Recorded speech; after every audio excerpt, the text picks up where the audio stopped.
Good evening, readers. It's Tilly here from Tilly's Shelf, and I'm just here to weigh in on week 3 of Cromwellathon.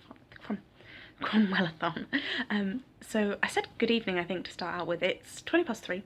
I'm on a night shift and I'm on my break, and I just thought we get this half hour in the night, and it's my own time, so I might as well use it to contribute to the discussion, because I don't know when else I'm going to do it this weekend. So I have enjoyed this week a lot more. I think I'm really getting into the flow of the novel and the writing style.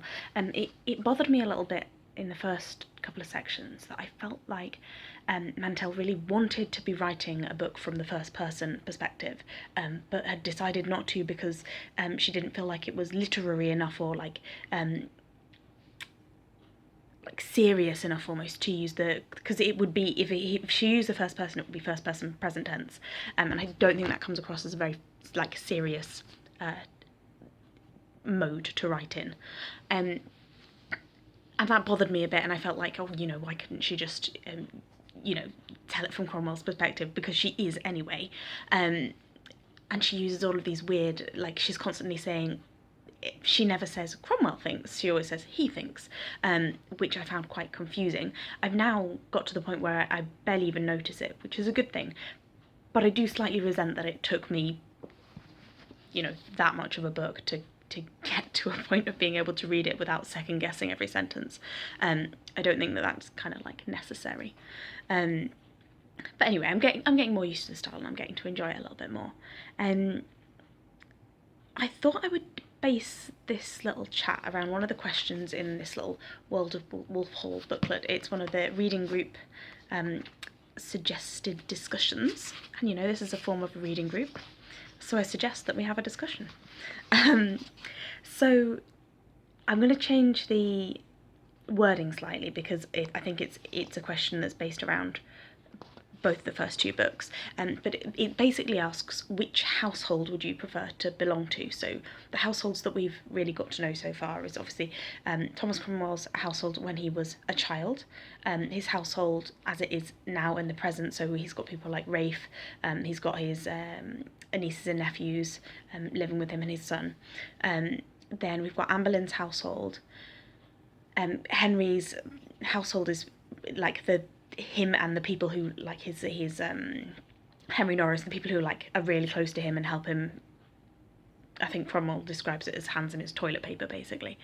And then who else have we seen the household of? We've seen Thomas More's household as well, and also Cardinal Wolsey before he kind of went down. So yeah, which household would you choose if you could choose which to belong to? And there are a couple of things about that I kind of wanted to reflect on, which is all of them. I get the impression that each household is like a ship, and it's a ship that depends very much on the temperament of the captain. And that can change so rapidly when you've got a ship that's steered by Henry VIII, that you can go almost anywhere in a very short space of time if he changes his mind about something. Even though it's people have been talking about this, he's kind of playing this role where he's saying, that he likes the cardinal and that he's upset about the things that happen and so on. It's very much he does things on a whim. And then faces the consequences. I had to think of his daughter Elizabeth I, with the I would not for £20,000 that Wolsey had died, when she later on is Mary Queen of Scots is beheaded, and she's like, oh well, I didn't really want that to happen. It's kind of you just can't really trust them. You can't trust them at all. So yeah, going back to this idea of households as ships that are steered by an individual, I was thinking about Cromwell's dad and the impact that he had on all of his children through his violence and in being a really unpleasant man. And Cromwell is always shown as in quite a positive light. Obviously we're inside his head, but it really flagged up to me. There's a scene when he goes to this New Year's play that's just a bit of entertainment, and it turns out that it's a play taking the mick out of Cardinal Wolsey, and obviously that's upsetting to Thomas Cromwell, because Wolsey was a dear friend of his, as well as the person that he kind of put all his weight behind and worked with.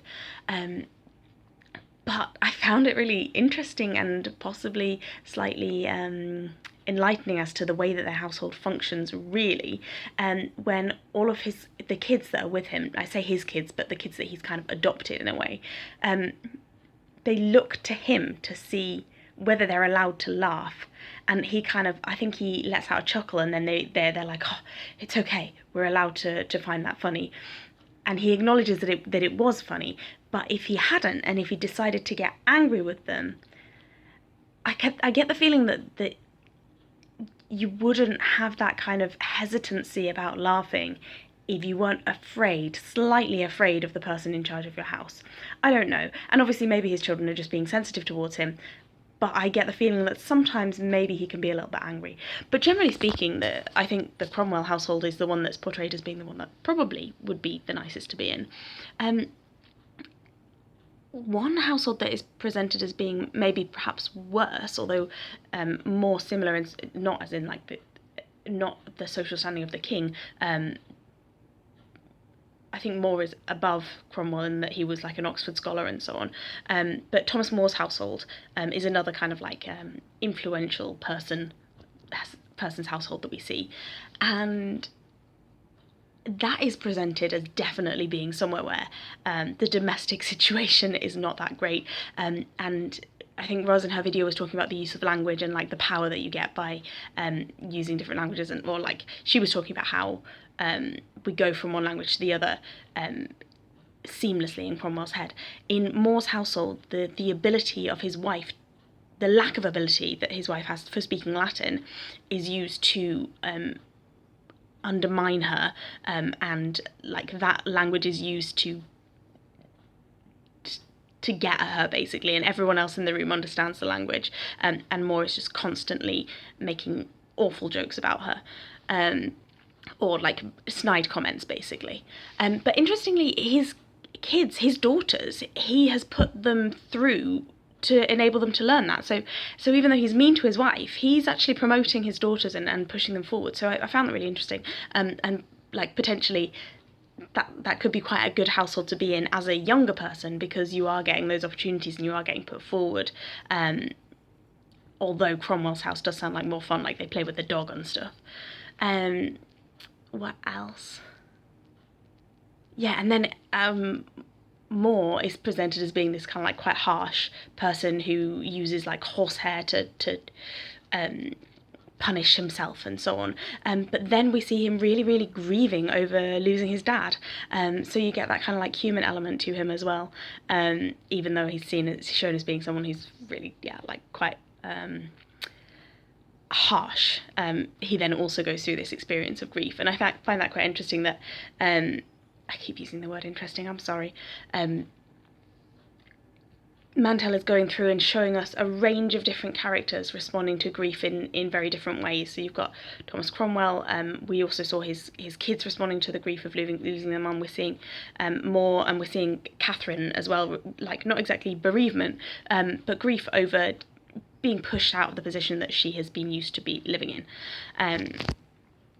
Yeah. What else? So yeah, let me know what your thoughts are and which household you would like to belong to.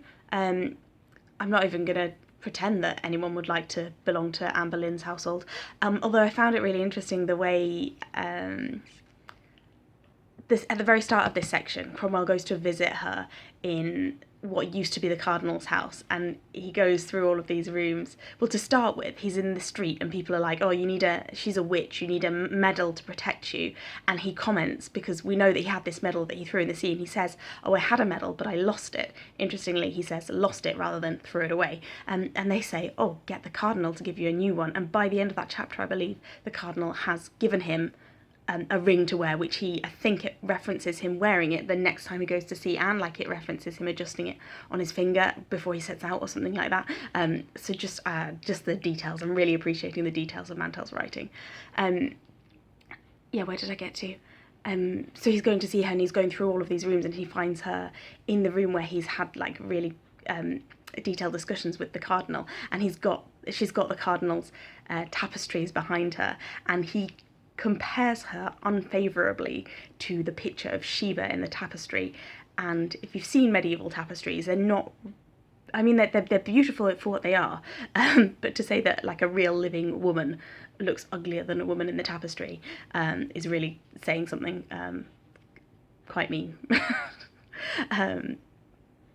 Yeah, and Anne's household, yeah, I think that would be the worst, because yeah, just a group of women all kind of competing for power, and all depending on Anne kind of getting her way. It's, yeah, I don't think it would be good. And you can see that from the impact that it has on Mary Boleyn and Jane Seymour, like the way that they're kind of like it. Interactions in Anne Boleyn's house seem to frequently take place in the corridor as people leave the room after being with Anne and kind of like try and seek some like proper human interaction with Thomas Cromwell. Like they seem to, yeah, kind of gravitate towards him and see him as a sympathetic figure. He obviously sees himself as a sympathetic figure towards them, you know, interestingly. So yeah, so that was most of what I wanted to talk about. Like, all the time I'm reading it, I'm having thoughts of things that I'd like to discuss, but I'm not marking any tabs or anything, so there's no way that I could find the things that I wanted to say.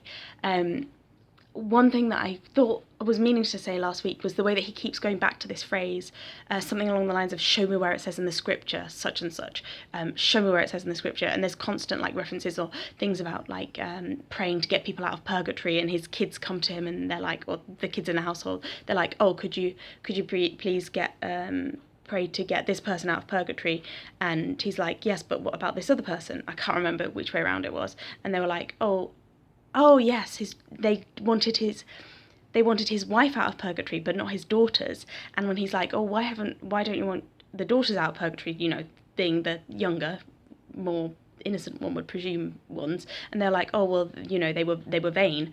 So yeah, interesting ideas around religion, and you can kind of see why maybe Cromwell feels as strongly as he does about religion going forward, and like you can see the tiny little steps towards it becoming something that he kind of dabbled in and read about to being something that he's going to be a massive driving force behind. Anyway, thank you very much for watching. If you are taking part in Cromwellathon, just yeah, comments and thoughts and stuff in the description. I give up. Words. Speak to you soon. Bye.